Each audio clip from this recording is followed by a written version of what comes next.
Brand deals and sponsorships is our topic for today, and we invited one of the best creators in the business to share his advice on how you can position yourself to start creating opportunities to build these profitable revenue streams. Let's go.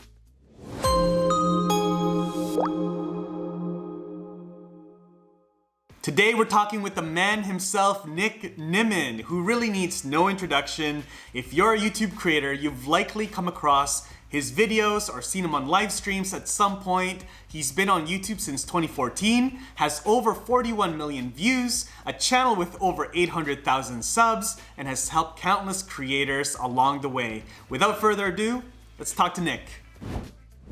All right. Hey, Nick, really excited to have you talk brand deals, sponsorships, affiliates today. But before we do, can you share your own revenue streams? What are the different ways that you're making money with your content at the moment? Currently, I have on-platform monetization, the things like AdSense, the super chats, channel memberships, that sort of thing, directly on YouTube. So that's one way. We'll just call that as a lump sum on-platform monetization. In addition to that, I do affiliate marketing from my YouTube channel. I do sponsorships through my YouTube channel. I have an email list that I drive people to from my YouTube channel that I have a sequence built up to where once they sign up for my email list, then there's a sequence that goes out that basically, shares some value related content to help people out. And then of course, additional tools and resources as well that will help them out. So we'll call that affiliate marketing as well. In addition to that, sending people to my personal products.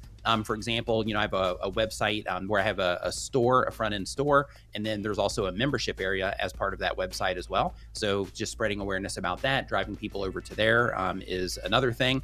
In addition to my website, I also have a planner that I made for iPads called Pad Plan It.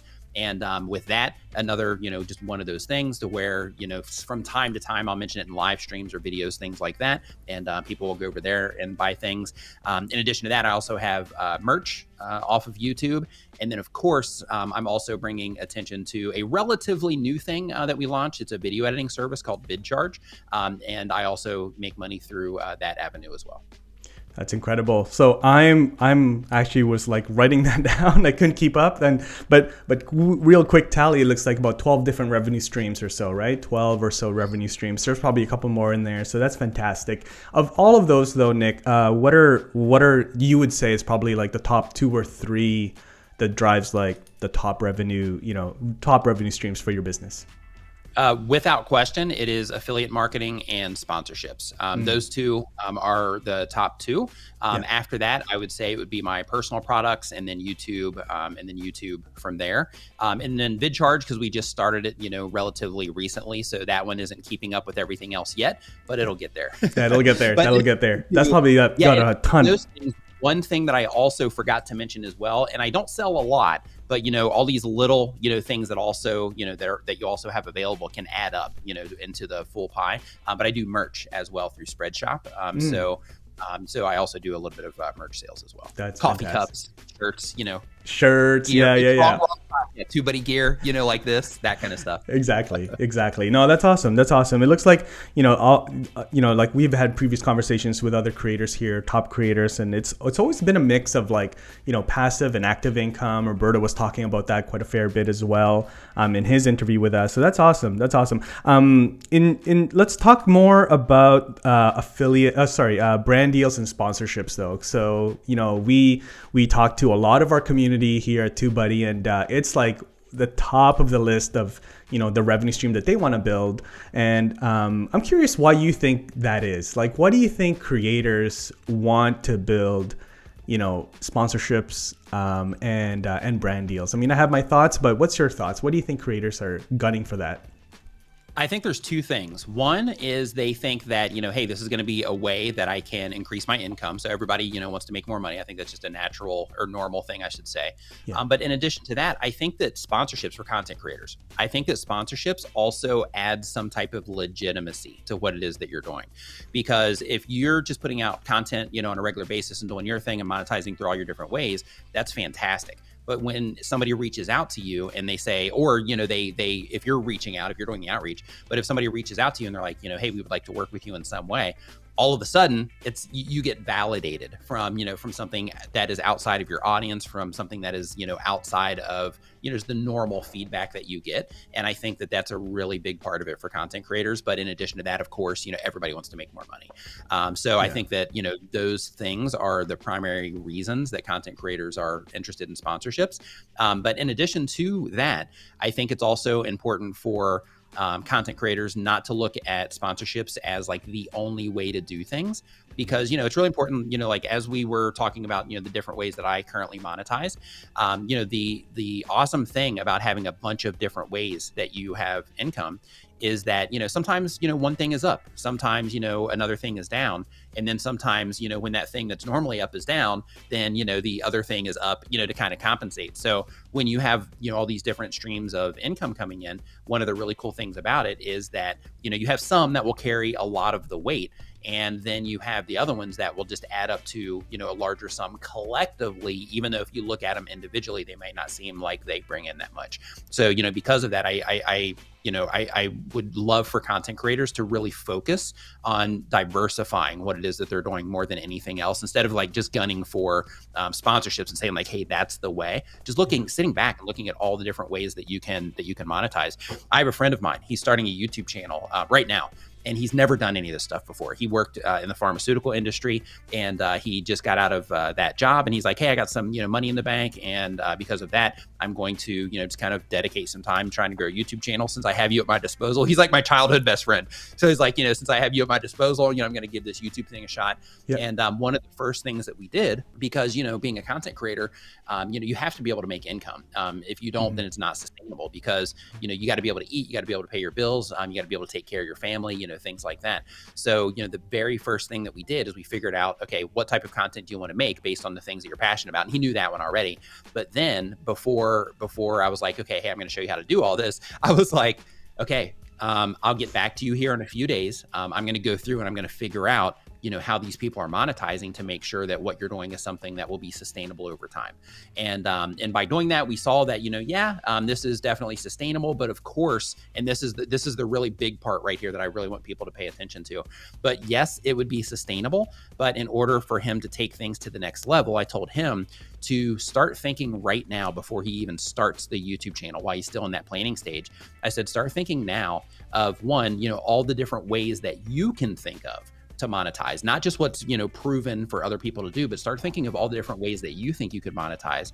In addition to just thinking about it, think really big. Because an amazing thing about YouTube is that opportunities come out of the woodwork. Like once you start getting, some activity going on your YouTube channel, you have people reaching out to you that are viewers that will offer you opportunities. You have people reaching out to you that are in your industry that will offer you opportunities. You'll have companies reaching out to you that you might end up doing a sponsorship deal with, but then they'll also, offer you additional opportunities. So it's really important to just think really big. And one of the things that I told him, because he's going into the watch space, and one of the things that I told him is I said, think really big. And by big, I mean, and this is the example that I gave him, like imagine like, okay, if everything went exactly how I wanted, if I was wildly successful at this, like put the idea of even making your own branded watch as like one of the things on your list. And, for a lot of people that might seem like, hey, that's going like, that's like, hey, let me get this channel started first before I even start thinking about that. But in my opinion, it's important to just have all of those things in mind, because if you have those things in mind, then you at least are able to see opportunities when they come your way that might actually help you achieve some of those things that right now when you're first getting started might seem ridiculous. That's fantastic advice, man. Like it's so see the big picture. You're kind of answering all the questions I already had. I like that you say like even before you start, think about all of the big things already, all the ways that you can make money. Because one of the common questions we get from our community is at what point do I start pursuing brand deals and sponsorships? And for example, Nick, like if somebody with, let's just say not even a zero, like let's say somebody has like 500 subs or 1,000 subs, they're kind of coming up, they're growing, they understand YouTube a bit now, they have some like some audience building.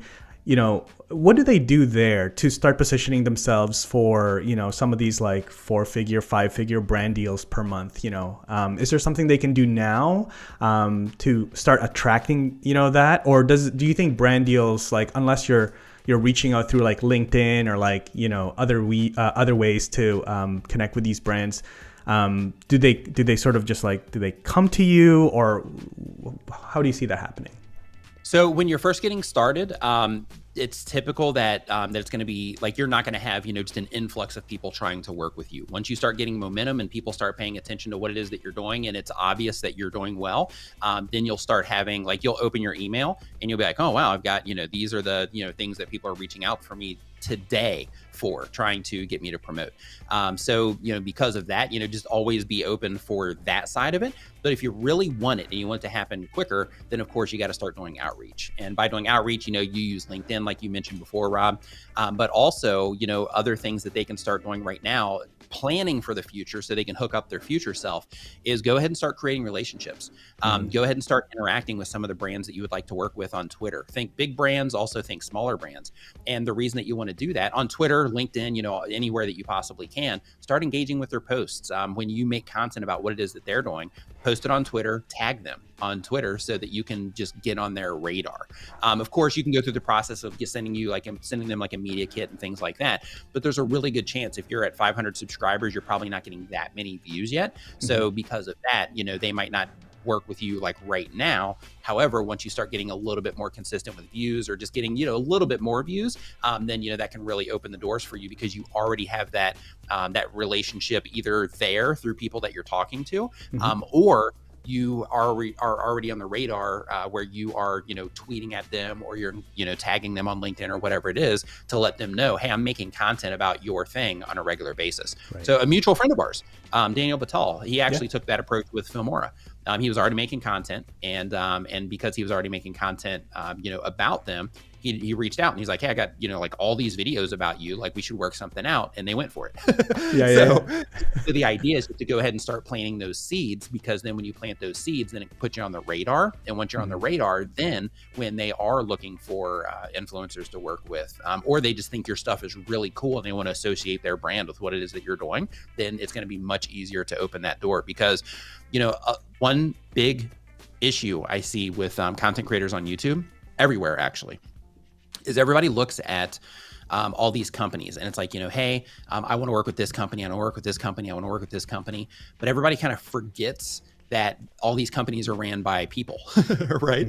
So like all these companies are ran by people. So because of that, you want to interact with the companies, but you also want to interact with, the people that are, that are at the companies as well. So a great thing for that is if, depending on the type of content that you make, if there's an industry for it, like go to, industry events and things like that after, the pandemic and all that. But, once things open up again, go to some of these places and start really trying to, interact with the companies. I worked with a guy for quite some time, actually, who has a electric car channel. And, one of the things that he did before he actually started getting these big deals, now like Volkswagen sponsors his YouTube channel. But one of the things that he did was he started going to a lot of the automotive shows, a lot of auto expos and things like that. And he didn't go there to look at the cars necessarily. I mean, he did because he was making content. But in addition to that, like his motive is I'm going to go there and I'm going to, get some footage of these cars and maybe make some videos on site. Because one, that shows his authority in terms of like, hey, I'm going to these events. I'm like at all the stuff. But in addition to that, there's the networking side. Right. And through his avenue that he took, he was able to make a lot of, great connections to where just after a very short time of doing that, he was getting flown all over the world pre-pandemic, of course, but he was getting flown all over the world to all of these like unveilings of all these like cool cars, being some of the first people to actually drive some of these cars, things like that. So, he was able to accomplish that because he planted all of those seeds and he created all of those relationships, so to speak, by going and networking with all of these people. So the best thing that you can do while your channel's getting that momentum is to just go ahead and start making some of those connections, or at least just start interacting. interacting in whatever ways that you can, even if you're not going to conferences or conventions or anything like that.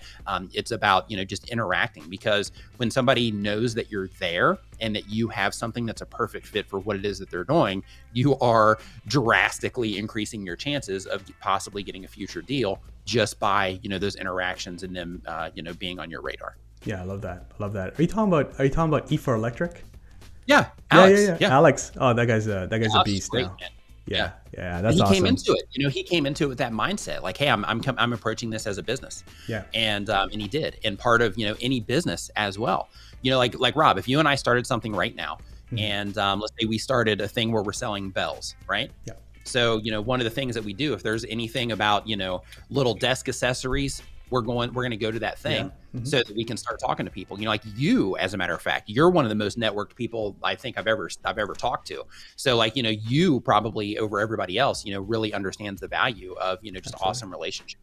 Yeah. So, just for content creators, remember that, there's people behind all this stuff. So, so you want to make sure that you are, just considering that when you're doing whatever outreach it is that you're doing, or when you're trying to interact with some of these companies. Yeah, absolutely. I mean, I love that you say that, man, because, I feel seen, when people, like brand reps and stuff like that, right? Like when people reach out and it's not like this generic reach out and they're just reaching out and just, like, hey, what are you guys up to and things like that, and really trying to understand the brand. I think that goes a long way. Like there's a bunch of people reaching out to all of these brands, and, if you reach out with a personal, like, no, I mean, you do have a motive, you can see that, right? A creator reaching out to a brand, what they want to do, but like, let's not go there first. All of these like, analogies with like, let's grab coffee first, it's very true. And it definitely is like, it makes a big difference. Now, let's say this is happening, creators doing well, they're making connections with brands, and they get to the table of like, hey, I do want to sponsor, like we would love to work with you. Let's say I'm a gear company, like I have a physical product, for a creator, like how would you advise somebody that's like getting free or offered free gear as the sponsorship, right? Like, hey, here's our, widget, as our sponsorship. Like, there's no monetary exchange. It's just, we'll give you a couple of our widgets. How do you advise that? I'm twofold on that one. So the first one is, hey, I was going to buy that anyway. Yeah. I'm in. Or, and as part of that one is, I was going to buy it, or I saw that and I think it's really cool. Probably wouldn't have bought it, but now since you're offering, sure, let's do something, right? So there's that approach. And then there's the other approach.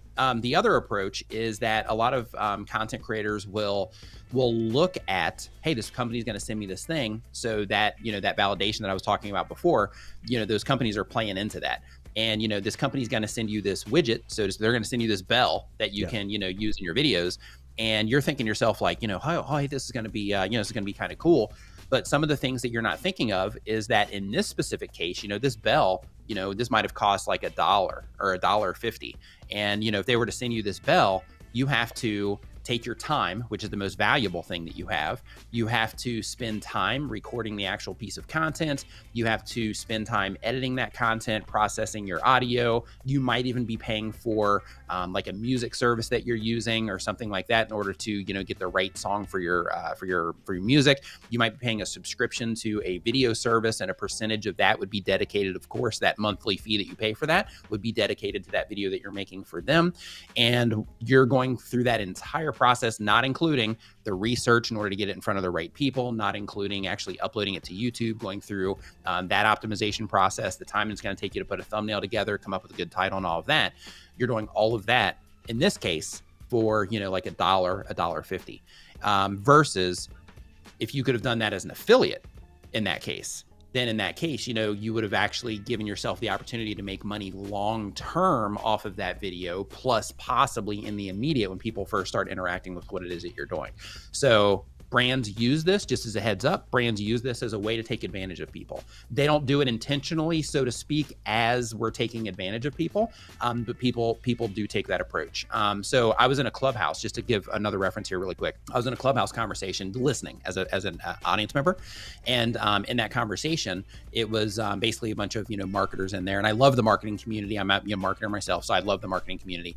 But these particular people that I was listening to, one of the things that they mentioned was, as a strategy, was to get their, product, whatever it was, their digital product or physical product, just give it to a YouTuber and they'll make a video about it and it's not even going to cost you anything.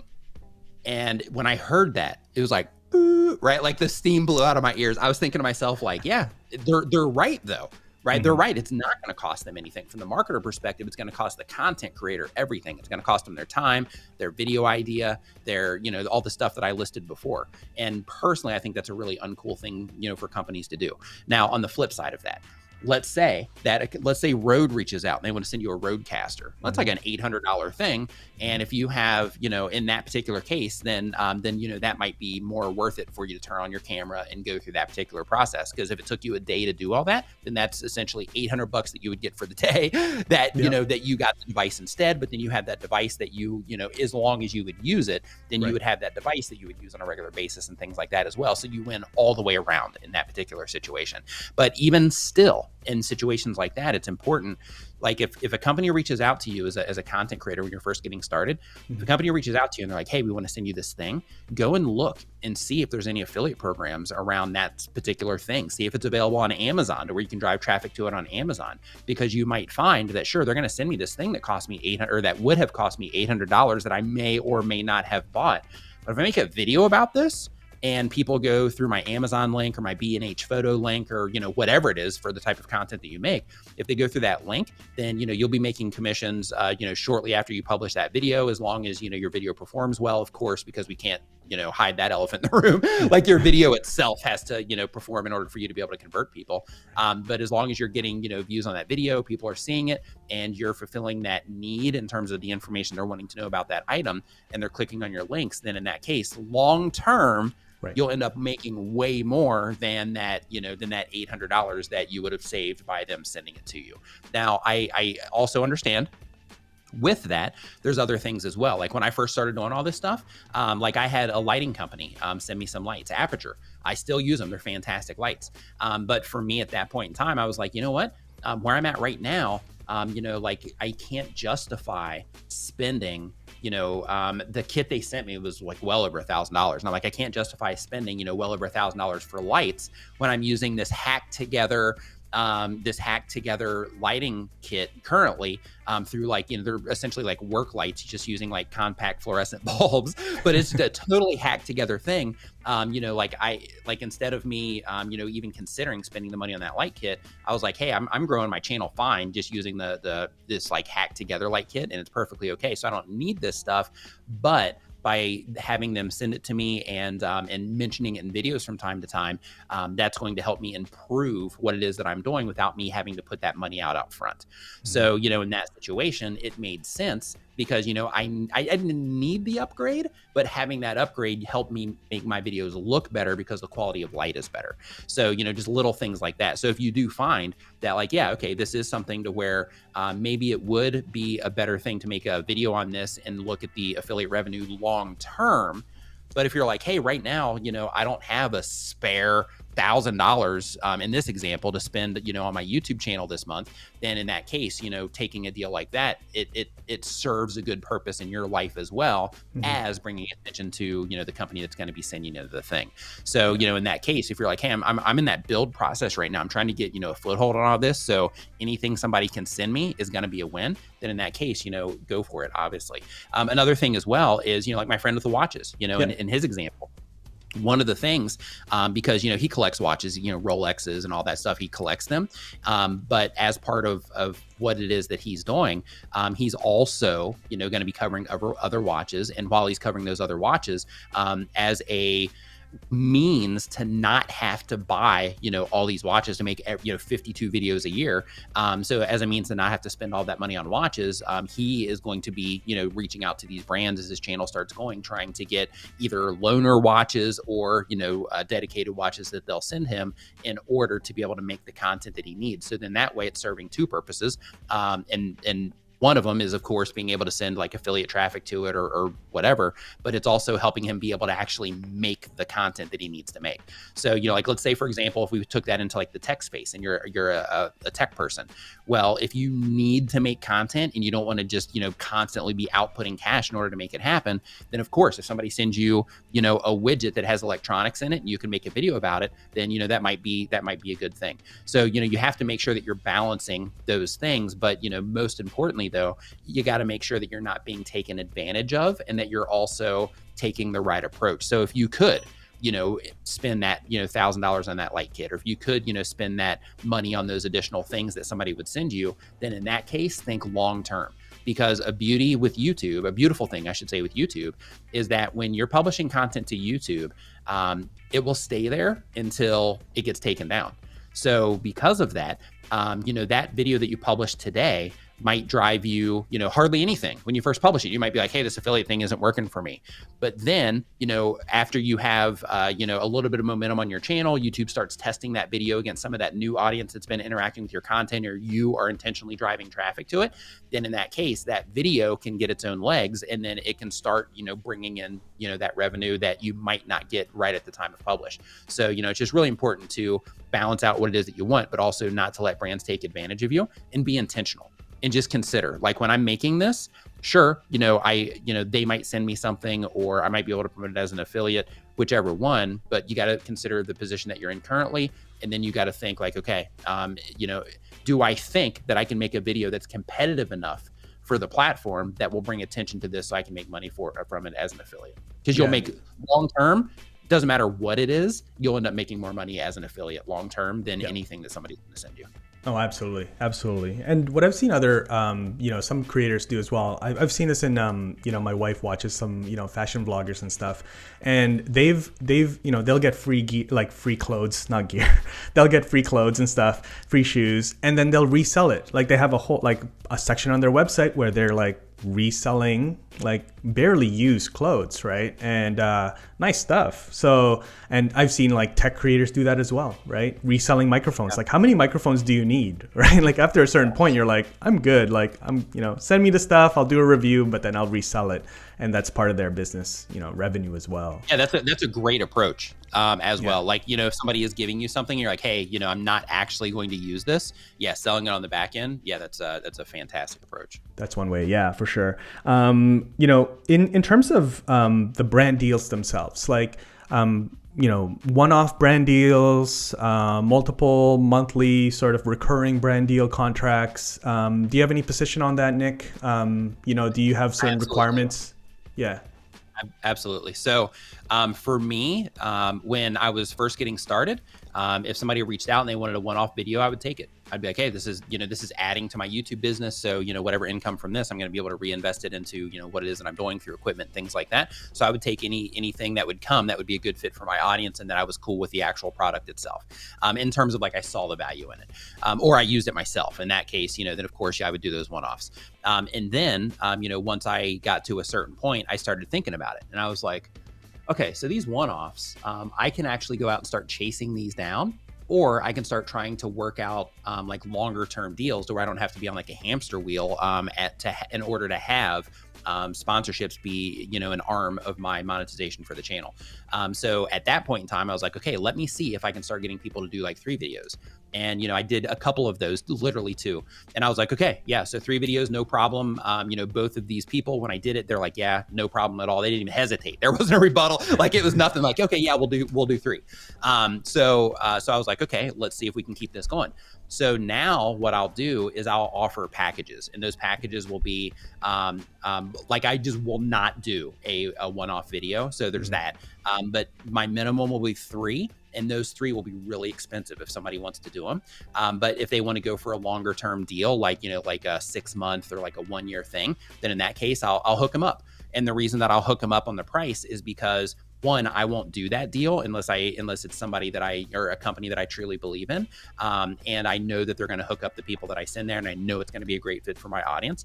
The reason now that I go, and I didn't think about this before, but the reason now that, the longer term thing makes sense is because, 1, it keeps you off the hamster wheel. 2, remember how I was saying the thing before about, brand deals being, more about, people than the company, so to speak.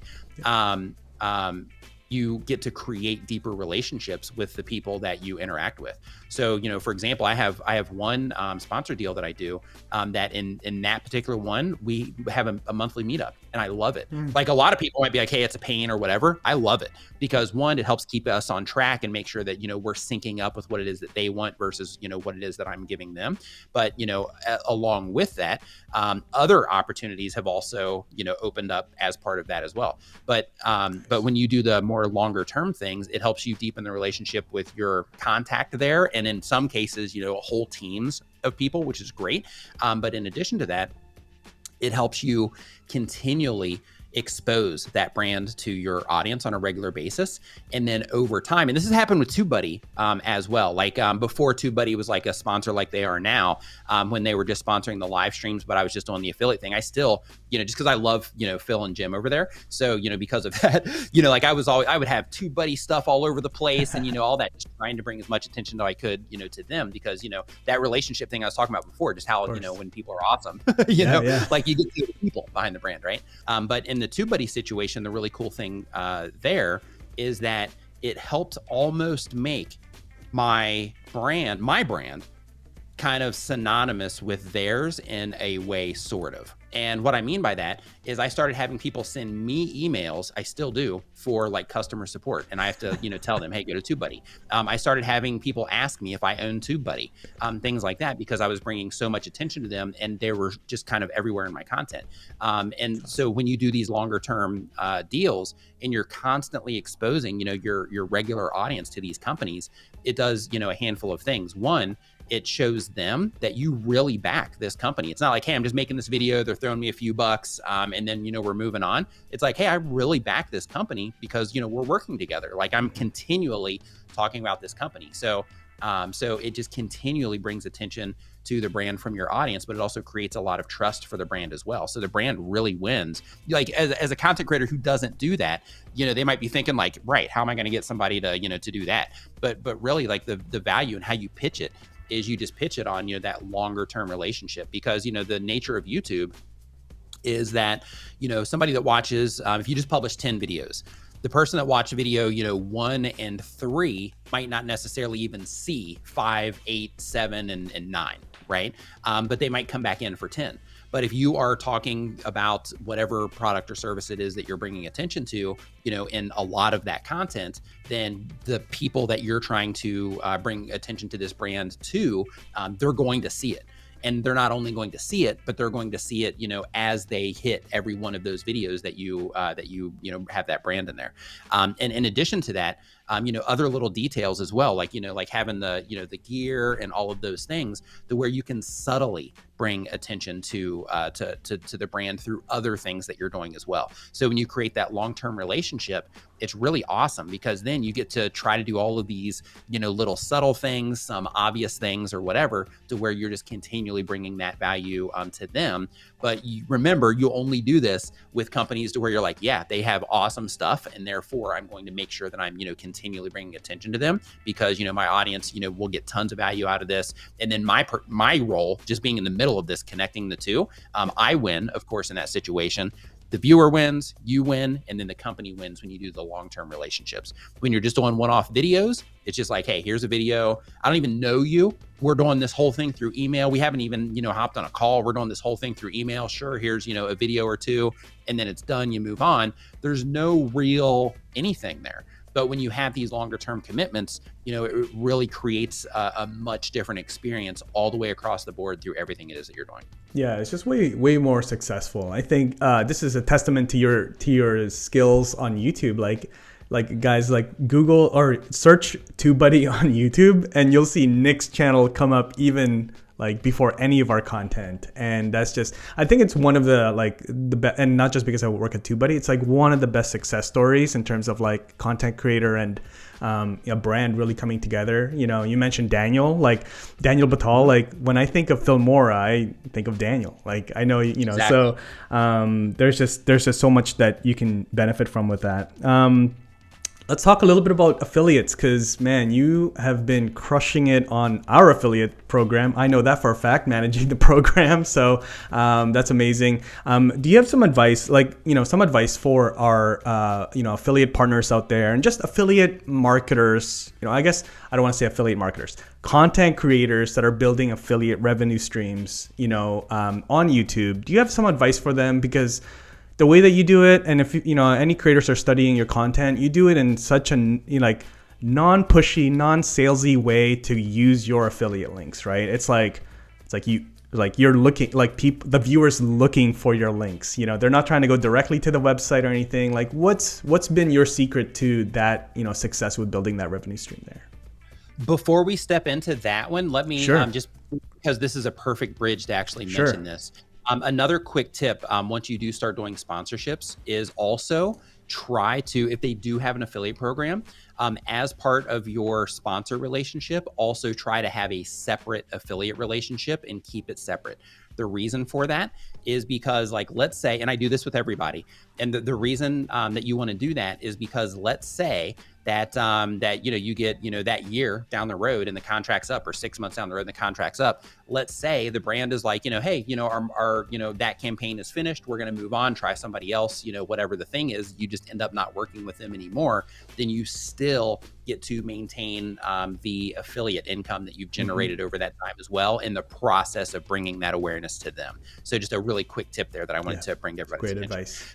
But when it comes to affiliate marketing on YouTube, there's two different approaches that you can take. One is the super aggressive approach, which means that, hey, I'm doing review stuff, I'm making these videos, and I'm trying to intentionally get them to show up in the search features, so that when people are looking for something specifically, their intent for that thing is extremely high. Therefore, it's going to help me convert people, at a fast rate. Don't care about growing a community, those types of things. So that's the aggressive approach. The other approach, the approach that I like to take, is to where you just continually try to add value to people, and you add so much value to people that it builds trust with the people that are interacting with your content. And then therefore, when you start talking about a product or service, when you do mention that you have something available, they take your word for it. And they're like, hey, this is going to help me. This is something cool. This is something that I can use. This is something that would look great sitting on my shelf, or whatever it is for the type of content that you make. But basically the idea is that you front load the work. You front load the value, so that when you start promoting things as an affiliate, that people are going to trust what it is that you say. And when it comes to affiliate marketing on YouTube, another really important thing to remember, if you're trying to grow like a big channel, you're trying to grow your own influence just on the internet in general, it's really important to make sure that you only promote things as an affiliate that you honestly truly believe in, and that you honestly truly believe that will add value to your viewers in some way. And the reason for that is because if you are just shilling stuff, and I'm not going to call them out, but in other types of content, there are some people that make videos that I don't even take their recommendations anymore, and they're really big channels, and I love them as a content creator, but I know that they're a shill. I know what it is that they're doing. I know that that they're just getting the bag, so to speak. So because of that, when they're recommending something, I'm like, hey, that's a cool video.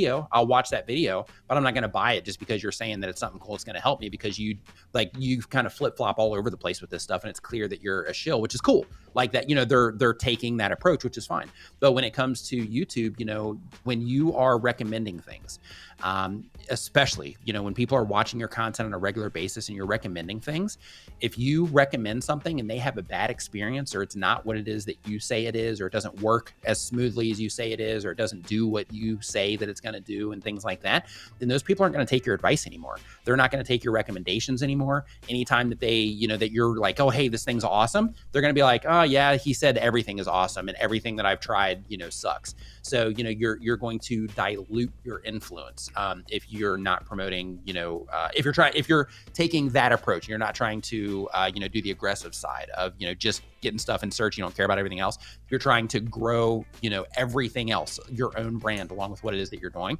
it's really important that you do approach the whole thing with integrity, or else you'll end up in hot water, so to speak, and you won't be able to sell anything except for people that are just new to your content. So, because of that, just, having some integrity with your approach can really take you a long way. But if we get outside of that, right? let's say that we mix the two, or that you are just taking that the approach with integrity. Some of the stuff that goes with that is you still do some of the same tactics in terms of like, hey, I'm going to make this video on I have a video on epidemic sound, for example. That particular video, I made that video as a review for Epidemic Sound. It wasn't for them. I was just like, hey, this is a cool music service. I use it. Let people know about this. So that particular video, it was a review of Epidemic Sound, showing people how to use it, showing people like what they'll experience when they actually go and they start interacting with Epidemic Sound. So as part of that particular piece of content, it ended up for a very long time ranking #1 in search, and it drove a ton of revenue because their affiliate program's awesome over there. But they drove just a staggering amount of money my way just from one YouTube video there. But the thing is with that is, sure, it brought in a lot, in search, but also the people that are just regularly interacting with my content, when they're looking for that solution, when they see it in a playlist, they see it on my video page or whatever, and the whole thing is framed around music for YouTubers, guess what they're going to click on when they're looking for music, and guess whose advice, when they see that list of people and they watch my content and they enjoy my content and they've taken my TubeBuddy recommendation, for example, and they see how awesome TubeBuddy is, then if they see my video show up and they're looking for a music service, guess who's they're clicking on? Guess who's going to get that commission? Me, because they know and they trust that I'll lead them in the right way. Yeah, that's so true. The trust that you build as a content creator, you almost have like I think you have like one strike, you're like, oh man, or maybe two, right? You're like, oh, it didn't work out. Like, you told me, Nick, to use this tool and didn't work out. That's cool. I'm still going to be a fan. I'm still going to watch your stuff. But if you do one more time, maybe I'm like, like Nick stuff. He's just selling stuff, right? So that's very good advice. And with that too, like sometimes, just things happen, sometimes, like we'll sell, you'll be like, hey, you got to get this bell. This thing rings so loud, and they'll just ship out a defect because it happens, right? And everything. So then somebody will get that bell and they'll be like, hey, this thing doesn't even ring. What's going on? This is supposed to be the loudest bell ever. I can't even get a sound out of this thing, right? In that case, it's kind of like, that one's completely out of your hands. Yeah, exactly. But one really quick tip that I want to give for people when it comes to affiliate marketing specifically is, when you are promoting something as an affiliate, when possible, and this is not possible in every scenario, but when possible, it's a good idea to make comparison videos. The reason for that is because, like, let's say that I was doing, this baseball and this bell, but we'll just pretend that both of these things are where people are trying to make that call. Should I get the baseball or should I get the bell, right, for my desk? And you make a video comparing the baseball and the bell, you just doubled your chances to make affiliate income. So just keep that in mind when you are doing something as an affiliate. When you do, comparison videos, that gives you the opportunity to potentially double your not double your income, but double your chances of getting that conversion, because you're right there with that comparison when somebody's hopping onto YouTube and they're like, bell versus ball for my desk. And then you're that video that pops up there, and then you help them make that decision through there. You just doubled your chances of possibly making that sale. That's amazing. Follow up to that though, how do you approach it? Do you shine, like, you're going to be honest with your comparison, right? The pros and cons of each, but like, how do you approach that? Do you talk more about the pros versus the cons of each? Be transparent. Transparency, right?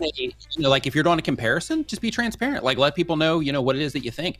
Like, with anything, like if you are, like I said before, if you're doing the aggressive approach that I was talking about before, not trying to grow your audience, not trying to grow your influence, anything like that, then in that case, then that person, they might just be shilling like, hey, I'm just trying to make an affiliate sale. Like, I don't care about everything else. I'm just trying to make an affiliate sale. Therefore, I'm going to tell you everything's awesome here. I'm going to tell you everything that's awesome here. I'm going to just put in, like, I'm just going to plant a negative that's not really a negative, but it's going to make it look like I'm, saying the bad things about it.